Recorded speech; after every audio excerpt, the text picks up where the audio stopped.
Assalamualaikum warahmatullahi wabarakatuh. Perkenalkan, nama saya Anggun Indriani. Saya dari kelas 10 IPS 4. Di sini saya akan menjelaskan tentang bab 4, materi terbentuknya keseimbangan pasar dan struktur pasar. Yang pertama tentang pengertian permintaan. Nah, permintaan adalah jumlah keseluruhan barang dan jasa yang ingin dibeli oleh konsumen pada berbagai macam tingkat harga. Keinginan tidak memiliki pengaruh apa-apa terhadap harga, sedangkan permintaan berpengaruh terhadap harga. Kemudian faktor-faktor yang mempengaruhi permintaan adalah yang pertama harga barang itu sendiri, kemudian pendapat seseorang, kemudian harga barang substitusi, selera masyarakat, intensitas kebutuhan, perkiraan harga masa depan, dan jumlah penduduk. Hukum permintaan berbunyi, jika harga suatu barang dan jasa naik atau dalam keadaan ceteris paribus dengan faktor-faktor lain dianggap tetap, maka kuantitas yang diminta akan berkurang. Demikian dengan sebaliknya, jika harga barang dan jasa turun, maka kuantitas yang diminta akan bertambah. Berikut fungsi dari permintaan. Fungsi permintaan merupakan bentuk matematis untuk menggambarkan kurva permintaan. Nah, fungsi permintaan ini adalah gambaran hubungan antara variabel harga atau dengan sesuatu yang mempengaruhi perubahan jumlah barang atau jasa yang diminta. Bisa kita lihat dari fungsi permintaan dapat ditulis dalam bentuk di berikut ini yang bergambar warna biru. Yang selanjutnya tentang rumus menghitung fungsi permintaan. Kalian bisa lihat di sini ada keterangannya juga. Selanjutnya adalah skala permintaan. Nah, skala permintaan adalah suatu anggapan dasar yang menunjukkan jumlah barang yang diminta oleh masyarakat pada tingkat harga yang berbeda-beda. Sedangkan kurva permintaan adalah kurva yang menggambarkan hubungan antara harga dengan jumlah barang yang diminta. Nah, pergeseran kurva permintaan dapat berubah loh, karena sebab-sebab yang pertama adalah perubahan harga, kemudian perubahan pendapat masyarakat. Nah, sekarang tentang penawaran. Apa sih penawaran itu? Penawaran adalah jumlah barang dan jasa yang tersedia dan dapat dijual oleh penjualnya. Faktor-faktor yang mempengaruhi penawaran adalah sebagai berikut ini. Yang pertama adalah harga barang. Kemudian biaya teknologi produksi. Kemudian eksposisi produksi.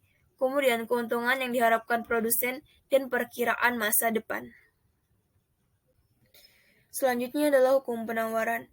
Hukum penawaran berbunyi, jika harga suatu barang dan jasa naik atau dalam keadaan ceteris paribus, kuantitas yang ditawarkan akan bertambah. Demikian juga sebaliknya. Nah, jika harga barang-barang dan jasa turun, kuantitas pada penawaran ini juga akan berkurang. Dan fungsi penawaran.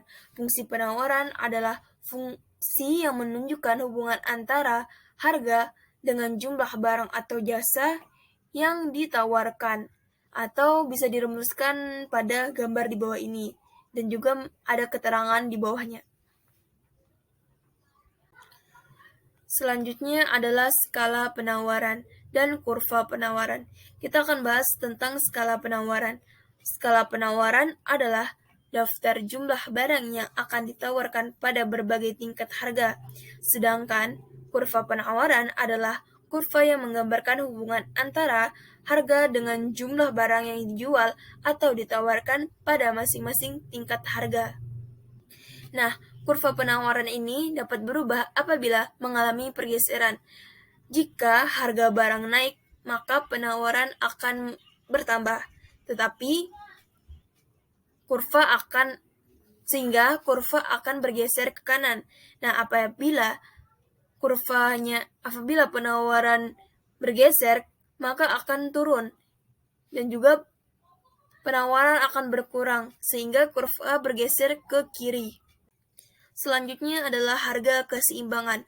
Harga keseimbangan adalah tingkat harga yang terjadi berdasarkan kesepakatan antara produsen atau penawaran dengan konsumen atau permintaan. Nah, harga keseimbangan berbunyi bila jumlah permintaan lebih besar dari jumlah penawaran, maka harga akan naik. Sedangkan jika jumlah penawaran lebih besar dari jumlah permintaan, maka harga akan turun.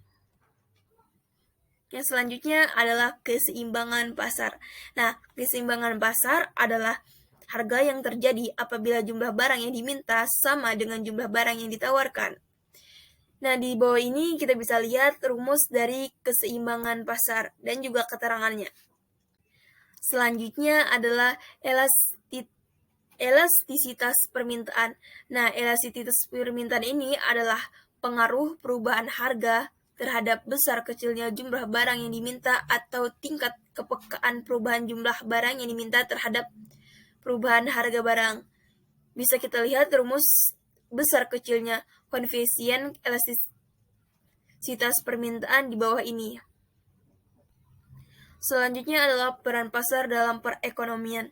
Nah, peran pasar ini secara umum adalah bertemunya penjual dan pembeli untuk melakukan kegiatan ekonomi, yaitu jual beli barang, jasa, ataupun sumber daya lainnya.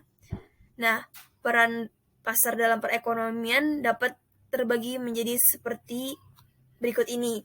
Yang pertama adalah peran pasar bagi produsen, kemudian peranan pasar bagi konsumen, kemudian peranan pasar bagi pembangunan, dan peranan pasar bagi sumber daya manusia. Nah, struktur pasar ini juga dibagi menjadi dua, yaitu antara pasar persaingan sempurna dan pasar persaingan tidak sempurna. Kemudian selanjutnya adalah peran iptek terhadap perubahan jenis dan struktur pasar. Nah, peran iptek yang terutama adalah tidak perlu menempuh jarak yang jauh. Kemudian jangkauan pasar semakin luas. Kemudian memperluas jaringan usaha, kemudian biaya dan efisien. Kemudian memperkenalkan perusahaan. Terus proses transaksi yang mudah dan simpel. Dan yang terakhir adalah mempermudah memasarkan produk. Sekian dari saya, Anggun Indriani, tentang menjelaskan materi bab 4. Mohon maaf jika terjadi kesalahan dalam penyebutan atau menjelaskannya kurang lengkap. Sekian, terima kasih. Wassalamualaikum warahmatullahi wabarakatuh.